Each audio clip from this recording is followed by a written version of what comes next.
when is it right time to harvest papayas? So இன்றைக்கி நான் என்ன காட்ட போகிறேன்னா எப்போ ஹார்வெஸ்ட் பண்ணால் பப்பாயாஸ் கரெக்டாக இருக்கும் அப்படின்னு. இதில் பார்த்திங்கன்னா நல்ல பழுத்து இருக்குது, ஆல்மோஸ்ட் 70-80% பழுத்துருச்சு. ஸோ அந்த டைம் வரைக்குமே நான் ட்ரீலே விட்டு நல்லா பழுத்தப்புறமா எடுத்து ஹார்வெஸ்ட் பண்ணி சாப்பிடலாம், இதுலேயே பழுக்கட்டோன்னு விட்டுட்டேன்னா அது என்ன ஆகிடுது, ராட் ஆக ஆரம்பிக்குது. ஒரு சின்ன ஓட்டை மாதிரி வருது, அதுக்கப்புறம் அப்படியே அது பெருசாகிடுது. ஸோ என்ன ஆகுது அப்படின்னா, பறித்து வச்சுட்டு ஒரு 2 நாளுக்கு அப்புறம் ஃபுல்லாக பழுக்கட்டும் அப்படின்னு வெயிட் பண்ணால் அந்த ஓட்டை பெருசாகிடுது. நீங்கள் பார்த்தீங்கன்னா இதுலேயே நான் காட்டுறேன் பாருங்கள், இந்த மாதிரி ஆகிடுது. அதுக்கப்புறம் ஒரு பாதி பப்பாயா நம்ம கட் பண்ணி கீழே போட்டுற மாதிரி ஆகுது.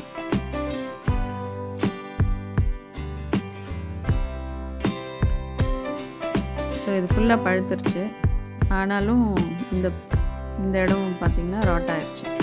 ஸோ இதை நான் பாதி கட் பண்ணி அப்புறமா மிச்சம் இருக்கிறது தான் என்னால் யூஸ் பண்ண முடியும். இப்படி மரத்துலேயே 80% பழுக்க வச்சு பறித்தோன்னா ரொம்ப ஸ்வீட்டாக இருக்குது, பப்பாயாஸ் பயங்கர டேஸ்ட்டாக இருக்குது. ஆனாலுமே பாதி பழம் வேஸ்ட்டாக போயிடுது. அதனால் நான் இந்த தடவை என்ன பண்ணேன், கொஞ்சம் செங்காயாக ஸ்டார்ட் ஆகுது பார்த்திங்களா பழுக்கிறதுக்கு, லேசாக ஒரு ஆரஞ்சு எல்லோ அந்த ஷேடு வந்த உடனே அது எல்லாமே பறிச்சிட்டேன். இந்த ஓட்டை வராமல் இருக்கிறதுக்கு மரத்தில் இருக்கும்போதே பழத்து மேலே நான் காட்டின மாதிரி பெருங்காயத்தை தண்ணியில் மிக்ஸ் பண்ணி தெளிக்கிறது, அதுக்கப்புறம் மஞ்சள் தண்ணியில் கரைச்சி தெளிக்கிறது, இதெல்லாம் பண்ணேன்.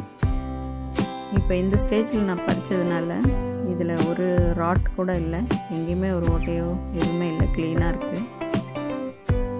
ஆனால் அப்படி தண்ணியில் இந்த மாதிரி பொருள்லாம் மிக்ஸ் பண்ணி தெளித்து கூட ராட் இருந்தது. அதனால் அதுவும் ஃபெயிலியர் மெத்தடு தான்.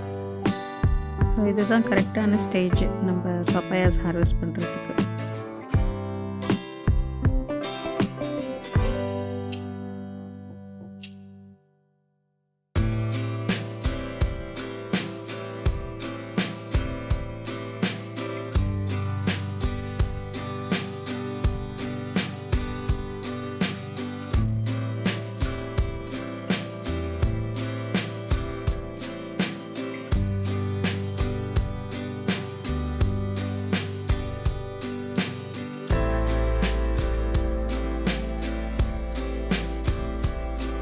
இப்போ இது நல்லா ட்ரையாக இருக்கணும்.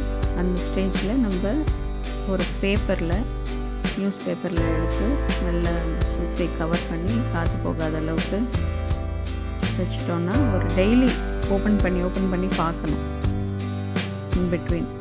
ஏன்னா ஒரு நாள் எக்ஸ்ட்ரா விட்டால் கூட அது கொஞ்சம் ராட்டு ஸ்டார்ட் ஆகிடுது, ஒரு ஓட்டை மாதிரி விழ ஆரம்பிச்சிடுது. அதனால் டெய்லி ஓப்பன் பண்ணி ஜஸ்ட் செக் பண்ணி எப்படி இருக்குன்னு பார்த்துட்டு அப்புறமா கட் பண்ணணும். இப்போ பார்த்தீங்கன்னா ஒன்று நல்லா பழுத்திருக்கு, ஒன்று இன்னும் கொஞ்சம் பழுக்கணும். ஸோ நல்லா பழுத்திருக்கிறத எடுத்து செக் பண்ணி பார்த்தா அதில் எந்த ஒரு ராட்டும் இல்லை, ஃபுல்லாக நல்லா ஈவனாக பழுத்திருக்கு. ஸோ இப்போ மிச்சம் இருக்க பப்பாயாஸும் பேப்பரில் அதே மாதிரி சுற்றி வச்சு ஒன்று ஒன்றா பழுக்க வச்சு எடுத்து சாப்பிட வேண்டியது தான்.